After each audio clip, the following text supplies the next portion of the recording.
అందరికీ నమస్కారం. నేను మీ డాక్టర్ వరలక్ష్మి. ఈ మధ్య సోషల్ మీడియాలో మనం చూస్తున్నాం. నిద్దట్లో కూడా కొవ్వుని కరిగించొచ్చు. లేదంటే నిద్దట్లో కూడా క్యాలరీస్ అనేవి ఖర్చవుతాయి. మనకి వెయిట్ లాస్ అవుతారు అని చెప్పి. ఇది అసలు ఎంతవరకు నిజం? యాక్చువల్లీ నిద్రకి మన హెల్త్‌కి అసలు రిలేషన్ ఏ విధంగా ఉంటది? నిజంగా ఇదంతా నిజమా? నిద్రలో కూడా మనం క్యాలరీస్ ఖర్చు చేయొచ్చా?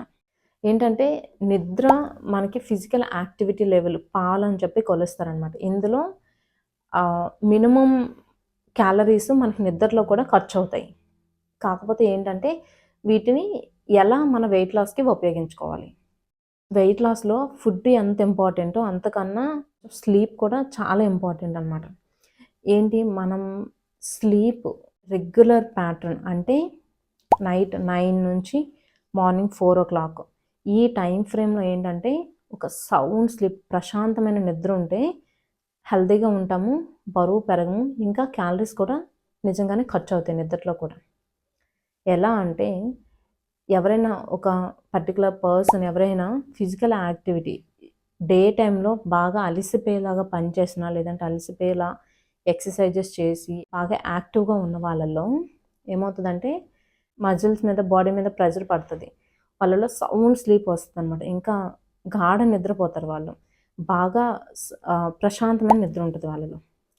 దానివలన ఏమవుతదంటే, ఈ నిద్రలో బాడీ అనేది ఈ ఎక్సర్‌సైజెస్ చేసే టైంలో, లేదంటే మనం వర్క్ చేసే టైంలో శక్తి ఖర్చవుతది. ఇంకా మజిల్స్ మీద కూడా ప్రెషర్ పడుతూ ఉంటదనమాట. సో, ఆ మజిల్స్‌ని, శరీరాన్ని నిద్రలో రిపేర్ చేస్తది మన బాడీ. క్యాలరీస్ కట్ చేసి. అందుకే నిద్ర అనేది టైమింగ్స్ చాలా ఇంపార్టెంటు. ఇంకా క్వాలిటీ స్లీప్, ఇంకా రెస్ట్‌లెస్ స్లీప్ అని కూడా ఉంటది. అంటే నిద్రలో కూడా వాళ్ళకేంటంటే కుదురుగా ఉండలేరు.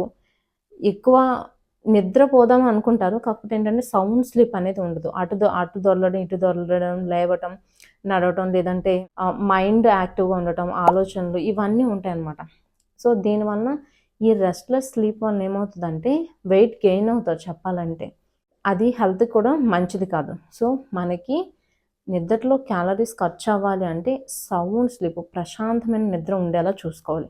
ప్రశాంతమైన నిద్ర ఉండాలంటే రెగ్యులర్‌గా ఒకే టైంకి నిద్రపోవటం. 9-4 మినిమమ్ ఈ టైంలో మంచి సౌండ్ స్లీప్ ఉండేలా చూసుకోవాలి. ఇంకా లైట్ మీల్ కొంచెం లైట్‌గా ఉండేది. రోజంతా ఉదయం, మధ్యాహ్నం కొంచెం హెవీగా తింటే సాయంత్రం మాత్రం ఖచ్చితంగా నైట్ నిద్రపోయే ముందు మాత్రం లైట్‌గా ఫుడ్ తీసుకుంటే స్లీప్ అనేది బావుంటది. ఇంకా ఫుడ్ తీసుకున్న తర్వాత కొంచెం వెంటనే నిద్రపోకుండా కనీసం ఒక 100 స్టెప్స్ అన్నా వేసి కొంచెం అటు ఇటు నడిచి తర్వాత ఒక 2 అవర్స్ తర్వాత అంటే భోజనం కొంచెం త్వరగా చేసేసి 2 అవర్స్ తర్వాత మనం నిద్రపోతే ప్రశాంతమైన నిద్ర పడతది. బాడీ రిపేర్ అవుతది. క్యాలరీస్ ఖర్చవుతాయి. ఇంకా హెల్తీగా కూడా ఉంటారు. వీలైనంత వరకు restless sleep, irregular sleep avoid చేస్తూ రెగ్యులర్ స్లీప్, క్వాలిటీ ఆఫ్ స్లీప్‌ని మనం ఇంప్రూవ్ చేసుకుంటే మాత్రం ఖచ్చితంగా వెయిట్ లాస్ కోసం ఎవరైతే ప్రయత్నిస్తున్నారో వాళ్ళకి ఖచ్చితంగా బెనిఫిట్స్ అయితే ఉంటాయి. ప్లస్ జనరల్‌గా కూడా స్లీప్ బావుంటే డే అంతా కూడా మనం యాక్టివ్‌గా ఉంటాము. యాక్టివ్‌గా ఉండడమే కాదు, మనం ఏంటంటే వర్క్ మీద కూడా కాన్సంట్రేట్ చేయగలమనమాట. సో, ఈ టిప్స్ పాటించడం వల్ల ఏంటంటే ఖచ్చితంగా స్లీప్ యొక్క క్వాలిటీ అయితే పెరుగుతది. So, thank you for watching. ఒకవేళ ఈ వీడియో నచ్చినట్లయితే లైక్ చేయండి. ఇంకా మరిన్ని అప్డేట్స్ కోసం ఛానల్‌ని సబ్స్క్రైబ్ చేసుకోండి.